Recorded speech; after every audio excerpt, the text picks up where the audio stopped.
You guys know I'm always looking for the latest and greatest when it comes to tactical shooters and combat simulation games. And that's why I had to make this video really quick right after I discovered this amazing mod called the PMC Mod for Contractors VR. It's available on standalone headsets like the Quest, where you can grab it directly from the game's launch page. You can do the same on PC VR, or of course you can run over to mod.io and do the manual install on PC VR. There's a bunch of great shooters coming out on VR finally. You know, I'm extremely fond of Tactical Assault VR, what I believe to be the best cooperative milsim style tactical shooter available for cooperative play in virtual reality. There's of course Onward, which is really the most punishing milsim style PvP game.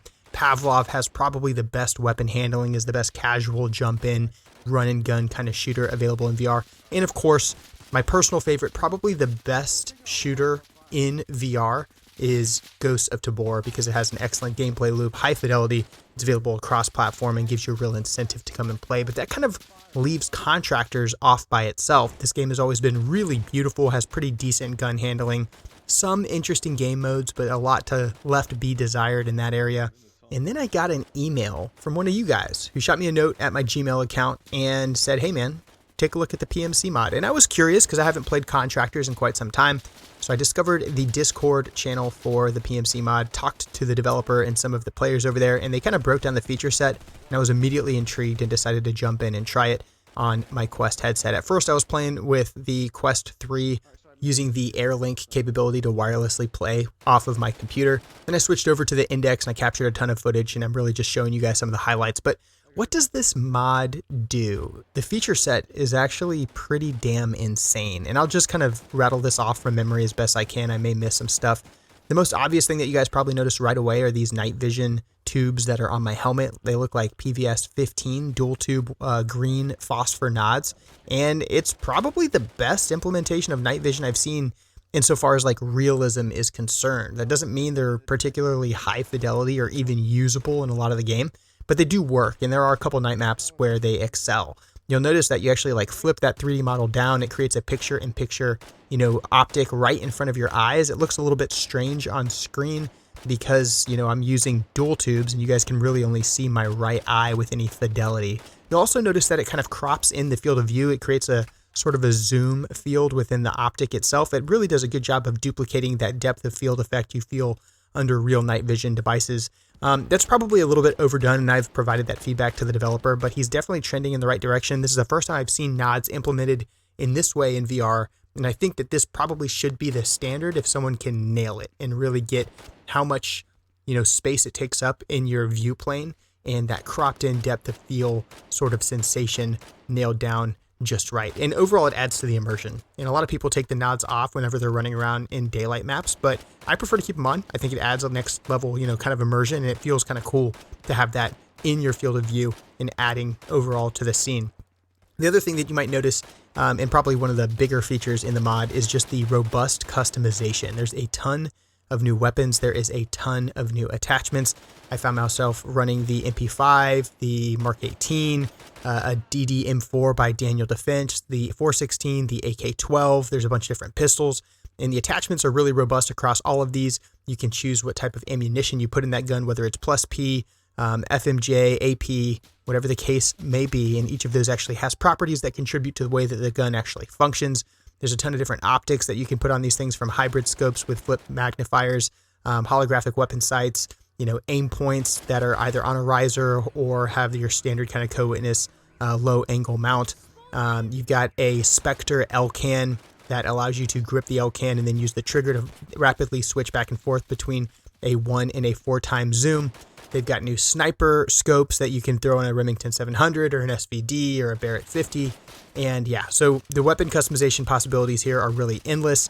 The developer also reworked the time to kill, the health system, the wound system, and the armor system. So remember we were talking about the plus P rounds, the AP rounds.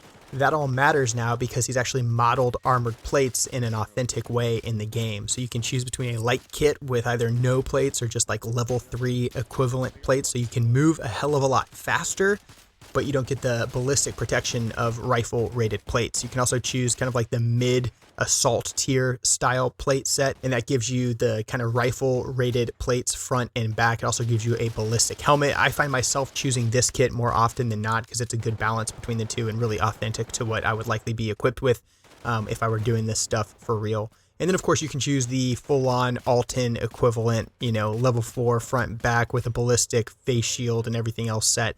You move slow as hell, but it stops a lot more cartridges. So now your weapon caliber, what kind of ammunition you're using, how many hits you get, where you place those hits, whether or not they actually hit an armor plate, all of those are factored into whether or not you take damage.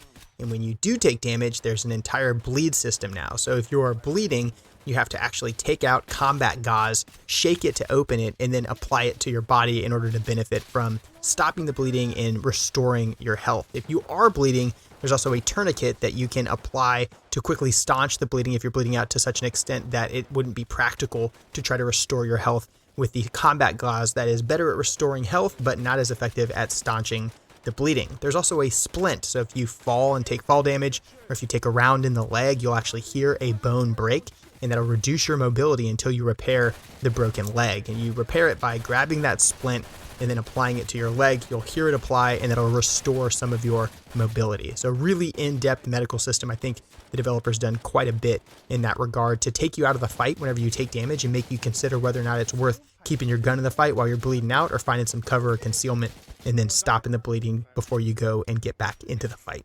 And on top of all that reworked armor and ballistic system and penetration and bleeding, there's also a significantly reduced time to kill. And historically, this has been one of my biggest complaints about Contractors. It always felt kind of like an arcade movement shooter with a pretty high time to kill. Everyone felt like a bullet sponge. And when you're old and slow like me, you want your aim to matter and you want your position and your movement to matter more so than your ability to just hold down the trigger and understand recoil control and patterns such that you can put enough rounds in a target to put it down. So this, in my opinion, is one of the significant gameplay changes and really affects how players move on the field. So you move a hell of a lot slower, and then when you do put rounds on target, they are impactful. And if you have superior position, you put shots to the chest, to the head, you're avoiding plates, you're using the right ammunition, it's going to put people down quickly. And with respect to movement, you do move a lot slower in this mod, significantly slower. And I think the developer did a great job of balancing the movement in a really novel way that I haven't seen done in virtual reality before, and it makes great use of VR mechanics. He's added the equivalent of a tactical sprint, and it's not necessarily 100% realistic, but I do think it works really well. And the way this works is if you are holding your rifle with both hands or aiming, you can't sprint, like at all. And if you do want to sprint, you have to make the deliberate decision to carry your weapon in one hand. And I think this really forces the player to consider what's more important at any given time, moving or shooting. It is possible to engage on the move, but remember, you're going to be moving slower because you've got both hands on the gun.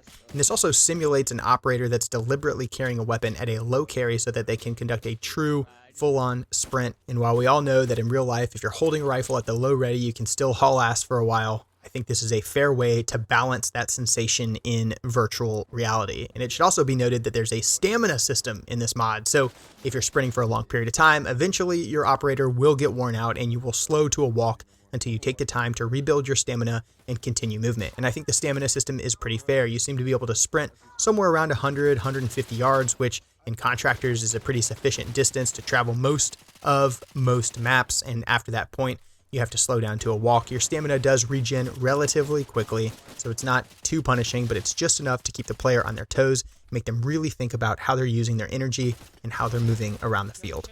Also, with respect to movement, he's implemented a vault system, and it works really well. So in Contractors, you can jump. You can get over a lot of smaller obstacles simply by approaching them and then clicking down on your stick to jump over that obstacle. Of course, you don't get particularly high, and if you encounter a larger obstacle, you in the past would just have to navigate around it. Well, in the mod, you can actually vault over objects. So as long as you can reach it, for the most part, you can place a hand on it, grip it, pull down, and get yourself up and over that obstacle. This burns a little bit of stamina, but I think it adds a new dynamic that gives you a ton of options to reposition and maneuver when you're in a fight. The PMC mod also adds a kill streak kind of function, but it does it in a pretty authentic way. It's not like you just, rack up a ton of kills and then you get a bunch of numbers that appear on your screen and you get to select from a menu. No, instead, there's a tablet mounted on the operator's chest. And after you do get some points in a game from killing people or defending objectives or taking objectives, you can spend those points on power-ups that are located on your tablet. The way this works, you pull the tablet off your chest, you grab this stylus, you select the power-up or the kill streak that you want to use, you approach an ammo box having selected the kill streak you want to use on the tablet. While holding the tablet in your hand, you reach into the ammo box, you grip, and you pull out the power-up. I've been using the airstrike or the artillery strike to great effect. It seems to use the SOFLAM laser range designator and allows you to hold it up to your head and find your target, pull the trigger off in the distance, and deliver rounds on target. It can be devastating and work in a pinch. You can also grab RPG rounds to power up your RPGs, 40 mic if you're using a grenade launcher, sandbags, machine guns, and God knows what else. Now, for all that the mod gets right, it is certainly still imperfect, and most of that is not the developer's fault. Some of it is just attributed to some shortcomings in Contractors more largely. Contractors classifies mods as either maps, game modes, or kits. Now, PMC Mod does a little bit to tweak the gameplay, but does a lot to tweak the kits, and for that reason, it's classified as a kit customization mod. It doesn't affect the game modes. It also doesn't add any new maps by default. You can still play on a ton of different custom maps, and in fact, I'd encourage you to do that. I enjoyed the Insurgency maps and some of the old Call of Duty maps hell of a lot, and that's a lot of the gameplay you guys are seeing in this video. But one of the things that the mod doesn't do is add new game modes, and really Contractors is starving for some more authentic, hardcore, realistic, tactical game modes. And unfortunately, while some of those do exist, the mod isn't compatible with other custom game modes. So your best bet is really to do something like Team Deathmatch and then add your own custom set of rules and play with your friends if you're looking for a more authentic tactical experience, or do Search and Destroy or Bomb Plan or whatever the Contractors equivalent is to that, so that you can get that more tactical feel. I really wish that this game had a hostage rescue style game mode so that one player was designated as the hostage and you had to go rescue that individual in a certain amount of time. I also wish the game had an SSE game mode where you had to retrieve sensitive data or some sort of key intelligence piece of equipment and then extract with it. There's a ton of opportunity here for developers to be more creative with the type of game modes that are enjoyed in these first-person virtual reality tactical shooters, and Contractors is really starving for content just like that. And while I am sure I've missed something in my summary of the PMC mod as a whole, hopefully this video did a decent job of introducing you to it and maybe encouraging you to give Contractors another shot. PMC mod is certainly my preferred way to enjoy this game. It is a way that I will be planning to run some custom modes with my friends and buddies over in Discord. If you're interested in getting in on any of those games, I'd encourage you to join the Discord at the link down in the description below. If you're not subscribed, I'd invite you to do that now. And if you've been subscribed for a while and you want to support continued work on this channel, I'd invite you to consider becoming a channel member. I'm Control Pairs. This has been an overview of the Contractors PMC mod. Hope you guys enjoyed, and I'll see you in the next one.